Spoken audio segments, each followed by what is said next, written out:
Council के president doctor Arun Gupta, doctor GS Grewal, doctor Dalmia, doctor Tyagi, doctor Gambhir और सभी डॉक्टर्स, बड़ी खुशी की बात है कि आज दिल्ली मेडिकल एसोसिएशन के पदाधिकारी भी और स्टूडेंट्स भी साथ ही हैं, एक साथ बैठे हैं।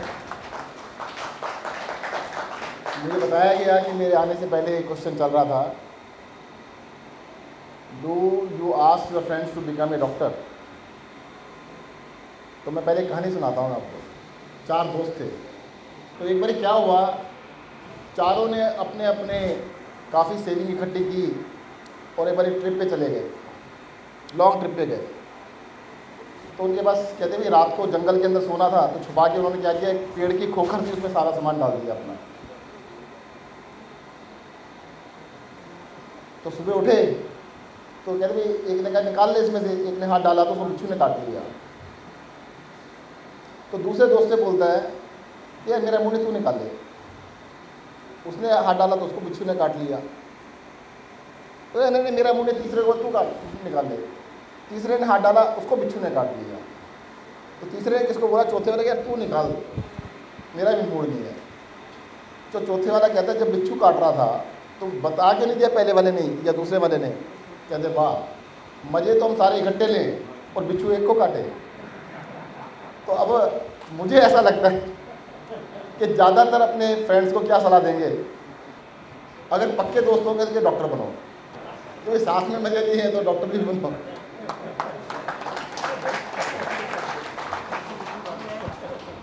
देखो मैं अभी सोच रहा था, जब हम पढ़ रहे होते हैं या छोटे होते हैं तो हमारी एस्पिरेशन होती है हम डॉक्टर बन जाए। बहुत सारे लोग, बहुत सारे बच्चों की होती है किसी तरह से डॉक्टर बन जाऊँ। वो मेडिकल का एग्ज़ाम देता है, सब कुछ करता है, पास होने के बाद जब डॉक्टर बनता है तो कहते डॉक्टर ना बनो। ये क्या मतलब हुआ यार, जो तुम्हारी एस्पिरेशन थी और तुम बन गए और बनने के बाद कहते हो मैं भी ना बनता, दूसरों को भी ना बनाओ, ये क्या मतलब हुआ यार। तुम्हें किसने ज़बरदस्ती भेजा था, फिर तो ठीक है। अगर तुम अपनी मर्जी से बने, तुम्हारी चॉइस थी ना, डॉक्टर बनना इज़ योर चॉइस, तो मुझे लगता है जो अपनी चॉइस से डॉक्टर बने उनको खुश रहना चाहिए कि डॉक्टर बन गए। उनको इस बात का एकम्प्लिशमेंट, इस बात की खुशी होनी चाहिए कि मैंने एकम्प्लिश किया, मैं डॉक्टर बना। डॉक्टरों की एक छोटी शिकायत और रहती है, अक्सर रहती है कि हमारी लोग ना रेस्पेक्ट नहीं करते। हाफ ट्रूथ है, आधा सच है भाई। देखो डॉक्टरों की इज्जत जो है, रेस्पेक्ट जो है, डॉक्टर थोड़ा कम करते हैं आपस में, जनता बहुत करती है। देखो मैं स्वास्थ्य मंत्री हूँ, हेल्थ मिनिस्टर हूँ, मैं डॉक्टर साहब कहता हूँ सबको। मैंने तो किसी को आज तक ये नहीं कहा कि भाई कुछ और कहो, डॉक्टर साहब कहता हूँ। डॉक्टर प्रेम बैठे डॉक्टर साहब कहता हूँ ना, और डॉक्टर साहब यहाँ भी बैठे, डॉक्टर GS बैठे, डॉक्टर अरुण बैठे, सबको डॉक्टर साहब कहता हूँ। भाई जनता तो बहुत रेस्पेक्ट करती है, पर डॉक्टर लोग अकेला प्रोफेशन है जिसमें अपने से जूनियर की रेस्पेक्ट थोड़ा कम करते हैं। फंडामेंटल बता रहा हूँ मैं आपको, अगर अपने से जूनियर की रेस्पेक्ट पब्लिकली करोगे तो पब्लिक भी करेगी। अगर उसको ह्यूमिलेट करोगे पब्लिकली, पब्लिक क्या कहेगी, बड़े बड़े डॉक्टर साहब आएंगे तब देखेंगे, आप तो डॉक्टर ही नहीं। भाई उसको डॉक्टर थोड़ा मानेगी, आपने ह्यूमिलेट कर दिया उसको। तो अब डॉक्टर साहब राउंड पे जाते हैं, अपने साथ 5-6 बच्चों को साथ ले लेते हैं, ये अपने से जूनियर डॉक्टर 6 साल को लाइन में लगा के लेके चलते हैं। तो पेशेंट तो बड़ा समझदार होता है, वो कहता है कि जी यही डॉक्टर है, बाकी तो ऐसे ही है। बाद में जो देखने आता है वो कि डॉक्टर साहब आएंगे तब बात बताना। तो ये मुझे लगता है हमारे को इंटरनल सिस्टम को थोड़ा सा ठीक करने की ज़रूरत है। भाई मैं तो अपने सरकारी का सिस्टम बता सकता हूँ। सरकारी में मैं समझाता हूँ उनको, ये कहते हैं JR, SR, फिर कंसल्टेंट, फिर प्रोफेसर, ये और वो जो भी होता है। मैं भी JR कहना बंद करो, उसको कहो डॉक्टर साहब। SR कहना बंद करो, इसको कहो सीनियर डॉक्टर। SR मैंने सीनियर डॉक्टर। मेरे यहाँ पे कई लोगों ने सुन के अपने स्टैम्प चेंज करा ली, तो आप अपने SR नहीं लिखते, सीनियर रेजिडेंट नहीं लिखते, सीनियर रेजिडेंट की जगह लिखते SR आगे डॉक्टर। तो सबको क्या लगता है बड़ा डॉक्टर है, ये सीनियर डॉक्टर है। और उससे ऊपर वाला जो है कोई, तो भाई भगवान आए, सबकी इज्जत होगी, JR की भी होगी, SR की भी होगी, उससे ऊपर वालों की भी होगी। अगर ऊपर वाले आके इनकी थोड़ा सा कम इज्जत करेंगे तो पेशेंट के सामने थोड़ी सी गड़बड़ हो जाएगी। तो मुझे लगता है कि ये अपने घर की बात है, घर के अंदर संभालने वाली बात है, घर के बाहर ले जाने वाली बात नहीं है, इसको ठीक से करना चाहिए। दूसरा, मुझे ऐसा लगता है कि जब भी मैं डॉक्टरों की किसी भी मीटिंग में जाता हूँ ना, मंच पे कम से कम जो लोग बोल रहे होते हैं, नीचे का मुझे नहीं पता होता, ऐसा लगता है सताए हुए से बोल रहे हैं, पीड़ित। मुझे लगता है डॉक्टर जैसे दल होते हैं ना कि पीड़ित दल, वो किसी से पीड़ित हैं और वो दुखी मन से, बड़े दुखी से ऐसे बोल रहे होते हैं, हमें ये हो गया, हमें ये हो गया, हमें वो। अरे यार, हद हो गई। अभी देखो इतना बड़ा पेंडेमिक आया, डॉक्टर्स ने इतना अच्छा काम किया, सारी दुनिया तारीफ कर रही है, डॉक्टर नहीं कर रहे। अब मेरे से पहले जो बोले खुद ही कह देते, मैं कहता हूँ डॉक्टरों ने इतना शानदार काम किया, मैं इनकी सलाम करता हूँ, उनको तारीफ करता हूँ। तो आपको भी करनी चाहिए, और जिनको मौका मिला वो तो करे करे, जिसको नहीं मिला वो भी करे, कि मुझे मिलना चाहिए। देखो यंग लोगों ने, खास तौर से बता देता हूँ मैं आपको, यंग डॉक्टर्स ने इतनी जान लगा के काम किया है, उसके लिए मैं कहता हूँ उन्होंने हज़ारों लोगों की जान लगाई। बस ये गलती करिए उन्होंने, गलती क्या करिए? नहीं, अभी बुढ़े हुए कहाँ हैं, अभी जवान ही हैं। देखो जिसने जनता की सेवा की वो जवान। गलती एक करी कि खुद की तारीफ खुद नहीं करी। देखो जमाना क्या है, पहले कहते नेकी कर कुएं में डाल, मैं कहता हूँ नेकी कर फेसबुक पे डाल। भाई आप डालोगे तभी तो 10 लोग आपकी तारीफ करेंगे। मैं गया LNJP हॉस्पिटल के सामने, हमने बनाया था शहनाई बैंकेट हॉल में, वो बनाया था, 100 बेड का हॉस्पिटल बनाया था। मैं वहाँ पर गया, यंग बच्चे डॉक्टर्स थे, यंग। मैं, तुम्हें डर नहीं लगता? भाई वार्ड में जाते हुए डर नहीं लगता? कहते सर 1 साल से ऊपर हो गया है, अपनी चॉइस से कोरोना की ड्यूटी कर रहे हैं, डर किस बात का? कोरोना तो घर में भी हो सकता है। कहते पूरी प्रोटेक्शन लेते हैं, अंदर जाते हैं, लोगों की सेवा कर रहे हैं, सेवा करने से हमें सुकून मिल रहा है। तो मुझे लगता है जो भी अच्छा काम करो तो भाई साहब फेसबुक पे जरूर डाल देना, नीचे लिखने वाले 2-4 गाली तो जरूर देंगे, उनकी परवाह मत करना। पर जो आपसे प्रेरित होंगे, देखो मैं तो बार बार कहता हूँ जी, एक जो दिया होता है ना, लोग कहते हैं दिए का काम है रोशनी दिखाना, उसका वो काम तो है कि रोशनी दिखाना, पर बुझ जाएगा। कितनी देर लगेगी? घंटा, 2 घंटा, 4 घंटा, जो भी उसका समय, बुझ जाएगा। उससे भी बड़ा काम क्या है? बुझने से पहले और कितने दिए जलाए।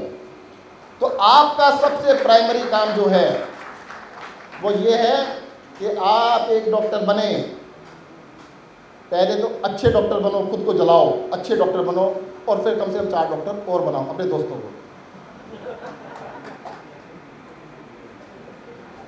भाई बुझने से पहले अगर 4 और अच्छे लोगों को आपने खड़ा कर दिया तो आपकी ज़िंदगी सफल है। अभी मेरा अरुण ने कहीं गुजरात के डॉक्टर्स के साथ इंटरेक्शन कराया। डॉक्टर्स के बहुत सारे क्वेश्चन थे, यंग डॉक्टर भी थे, मतलब प्रैक्टिसिंग डॉक्टर्स भी थे, सब तरह के डॉक्टर्स थे। कहते हैं कि सबसे मेरे को एक क्वेश्चन याद है कि क्रॉस पैथी के बारे में आपका विचार क्या है? मैं ये कहता हूँ, देखो डॉक्टर बने हो आपको MBBS करने का बाद आपकी पढ़ाई स्टार्ट होती है, ख़त्म नहीं होती, ध्यान रखना। आपको सिर्फ वोकैबुलरी सिखाई गई है, आपको सिर्फ टेक्निक सिखाई गई है सारी ज़िंदगी पढ़ने के लिए। आपको साइंटिफिक दिमाग दिया गया है कि आप हर चीज़ को ठीक से ऑब्जर्व कर सको, उसको यूज़ कर सको। दुनिया भर में जितना भी ज्ञान है आप सारी ज़िंदगी लो ना, आप ही का है सारा, किसी और का कैसे हो सकता है? अगर प्राणायाम की बात करें, अरे भाई आपके पास इतनी साइंटिफिक नॉलेज है, उसको ठीक से देख लो, समझ लो, उसके जो भी बेनिफिट अपने जितने का पेशेंट उनको बताओ। योगा है, स्पोर्ट्स मेडिसिन है, एक्यूप्रेशर है, कुछ भी हो सकता है। इतनी सारी चीज़ें हैं जिनका आप बेनिफिट ले सकते हो। मुझे ऐसा लगता है कि डॉक्टर्स को उस साइलों से बाहर निकलने की ज़रूरत है। कई बार डॉक्टर ऐसा भी लगता है कि प्रेशर में होते हैं, उनको ऐसा लगता है पेशेंट आया, दवाई नहीं लिखूंगा तो पेशेंट भाग जाएगा। आपको बताता हूँ, एक डॉक्टर साहब हैं, डायबिटीज़ का इलाज करने के पता कितनी फीस लेते हैं? सोचो कितनी मैक्सिमम लेते होंगे। मैक्सिमम सोच के बताओ भाई, कितना बताओ? 10,000 रुपये बोले, 10,000 रुपये बोल रहे हैं, 1 लाख रुपये। आप ही जैसे डॉक्टर हैं वो भी, और दवाई शायद कम ही देते हैं या नहीं देते हैं, या देते हैं तो छुड़वा देते हैं। तो आप लोग देखिएगा, इस प्रेशर में बिल्कुल मत आओ कि अगर आपने दवाई लिखी है, लिखो बिल्कुल जरूरत है तो लिखो, नहीं ज़रूरत है तो नहीं लिखो। प्रिस्क्रिप्शन या आपकी सलाह की ज़्यादा वैल्यू है, जो आप सलाह दे रहे हैं। आपको जो इतने साल का एक्सपीरियंस है वो आपको 2 मिनट के पैसे देने के लिए नहीं आ रहा, या 2 दवाइयों के लिए पैसे देने नहीं आ रहा है, वो आपकी ज़िंदगी के एक्सपीरियंस के लिए आ रहा है। मैं अपना एक्सपीरियंस बताता हूँ। मैं जब भी बीमार होता था, मेरे घर के बिल्कुल सामने डॉक्टर है, मेरे फ्रेंड भी हैं, MAMC से टॉपर भी है, गोल्ड मेडलिस्ट है। मैं दिखाने जरूर जाता था रोज़, हर बारी, और दिखाने के बाद कहता भाई कोई गंभीर बीमारी तो नहीं है? कहते नहीं भैया ठीक है, वैसे कोई दिक्कत नहीं है। मैंने ठीक है। अब मैंने कहा दवाई उन्होंने कुछ नहीं लिखी, लिखा SOS ले लेना। अब मैं कहते फीस किस बात की? मैंने भाई फीस इस बात की, तूने दवाई से बचा लिया मुझे। तो पेशेंट को दवाई देनी या ना देनी ये आपका प्रेरोगेटिव है, कोई कंपल्शन नहीं है कि आप उस प्रेशर में आए। डॉक्टर्स को अपनी प्रैक्टिस के लिए ज़्यादा से ज़्यादा फिलोसोफर बनने की आवश्यकता है, कम्युनिटी लीडर्स बनने की ज़रूरत है, गाइड बनने की ज़रूरत है, और वो सब आप बनोगे तो मुझे लगता है कि लोग जितनी इज्जत करते हैं, काफ़ी करते हैं, और ज़्यादा इज्जत करेंगे आपकी। एक छोटी सी चीज़ बीच बीच में आती है कभी कभी कि डॉक्टर्स के साथ कुछ लोग मिसबिहेव करते हैं। पहली बात तो ये है, जो लोग डॉक्टर्स के साथ मिसबिहेव करते हैं वो अपने पिताजी के साथ भी करते हैं। उनका तो DNA ही खराब है, वरना कर नहीं सकते। अब देख लेना, उन्हें पता ही नहीं है। उसमें एक पिक्चरों का योगदान भी है थोड़ा सा। कैसे हिंदी फिल्मों में दिखाते हैं कि जैसे पेशेंट अस्पताल में गया कि वह 5 मिनट पहले आ गया, अब बच जाओगे। मतलब उनका कहने का मतलब अस्पताल में आएंगे, दीवार को टच कर दिया तो अब तो आप बच ही जाओगे। कभी कभी हमारे कुछ साथी डॉक्टर भी कह देते हैं, जब पेशेंट बच जाता है ना कि जब टाइम से आ गए, बस 5 मिनट लेट हो जाते तो मर जाते। तब वो कहते हैं मैं तो 5 मिनट पहले आ गया था, अब कैसे मर गया? तो मुझे लगता है ऐसी झूठी दिलासा मत दिलाओ, कहते हम कोशिश कर रहे हैं, बाकी ऊपर वाले के हाथ में है।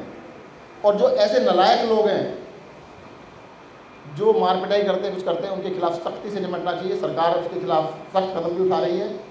ऐसे लोगों को बिल्कुल माफ़ नहीं करना चाहिए, और थोड़ा सा गाइड भी करना चाहिए। एक इशू क्या आता है कि हम उनके सामने अपने सबसे जूनियर लोगों को खड़ा कर देते हैं, सबसे जूनियर। अरे भाई जूनियर ने इलाज तो अच्छा करना आता है उसको, अभी उसको अच्छी बातें करनी नहीं आती। थोड़ा एक्सपीरियंस हो ना, सामने से खुद ही फेस कर लो तो आप समझा दोगे, आपकी उम्र का लिहाज करेगा, बता देगा। तो मुझे लगता है फ्रंट लाइन के ऊपर जब ऐसी कोई भी सिचुएशन आए तो हमारे को जूनियर्स के बजाय सीनियर डॉक्टर्स को खुद हैंडल करना चाहिए, तो ये प्रॉब्लम बहुत हद तक सॉल्व भी हो सकती है। Okay, thank you.